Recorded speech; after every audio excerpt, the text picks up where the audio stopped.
G'day motorheads, and welcome to the video. And welcome to the Triumph Daytona 660, the newest addition in the mid-size sports bike market. Let's go.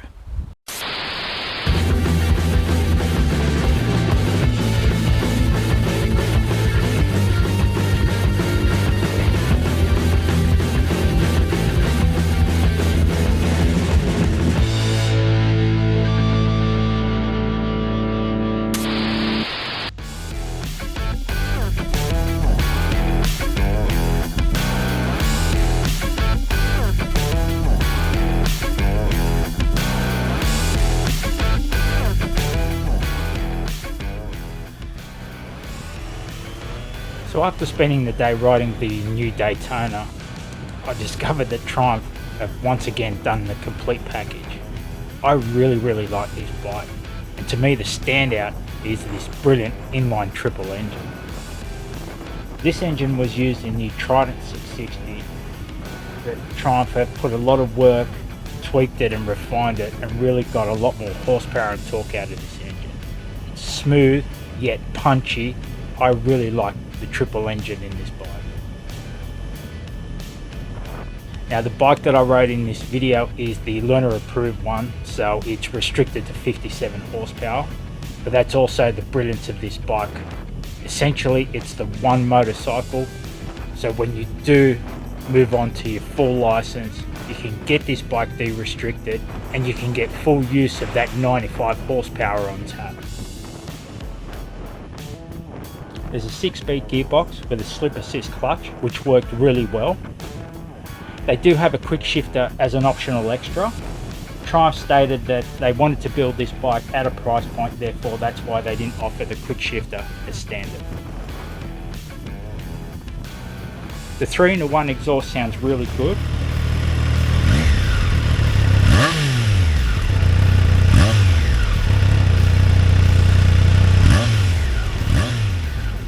But once the aftermarket companies get a hold of this bike and bring out some end cans and full systems, I reckon this bike will sound absolutely phenomenal. The suspension on this bike is quite simple. It's got 41mm upside down forks at the front and a monoshock at the rear. The rear is only adjustable for preload only, but I found it handled the roads really well on my ride. Now the brakes are Triumph branded and they worked well, with twin discs up front on 4-pot calipers and a single disc at the rear. They just did what was asked of them. They worked really well. The weight of this bike on the spec sheet says it's 201 kilos, but it doesn't feel that way. It feels quite light. It tips in the corners really easily. It's easy to maneuver at slow speeds and when you're stationary. I mean, it feels lighter than my very own street triple. The seat height was good at 810mm, so flat footing it was not a problem, and it has a decent tank size of 14 litres.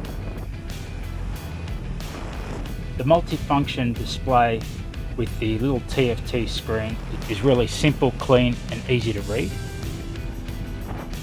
3 ride modes of road, rain and sport. The ergonomics on this bike are really good. It's actually quite comfortable for a sports bike. It's not a really aggressive stance, and I found personally with my feet as well, on the pegs, the brake pedal and the gear lever was really easy to get to. Like with some sports bikes I found that my feet, I'm trying to get underneath and search for the controls, but this, everything was right there for me.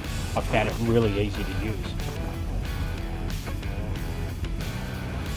So it comes in 3 colours: Snowdonia white and sapphire black, satin granite, satin jet black, which is the bike you see in the video, as well as carnival red, sapphire black, which to me is my personal pick out of the 3 colours. I think Triumph have done really well with this bike. I mean, they have one bike that would cater for learners and for licensed riders. I think they'll do really well on the market.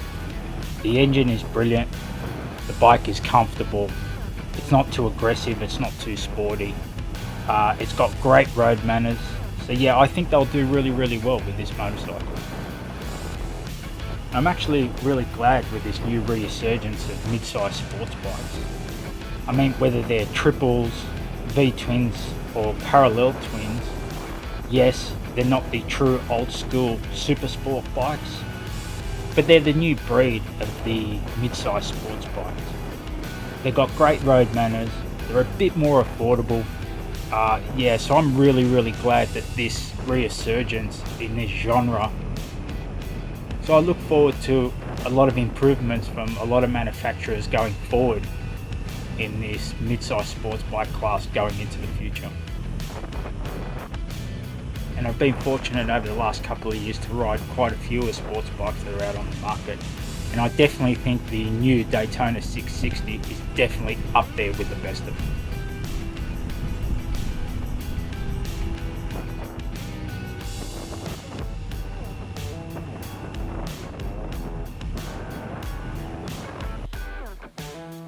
So guys, that was just my thoughts on the Triumph Daytona 660. I hope you enjoyed it. If you did, give us a thumbs up and subscribe to the channel. Feel free to leave a comment down below and tell me what you think of the new Daytona or any other bike for that matter. And please feel free to let me know what kind of content you would like to see coming up on the channel. Thank you as always to City Coast Motorcycles for allowing me to take the bike out and film this video. So Motorheads, thanks for watching, take care, stay safe, and I'll see you on the road.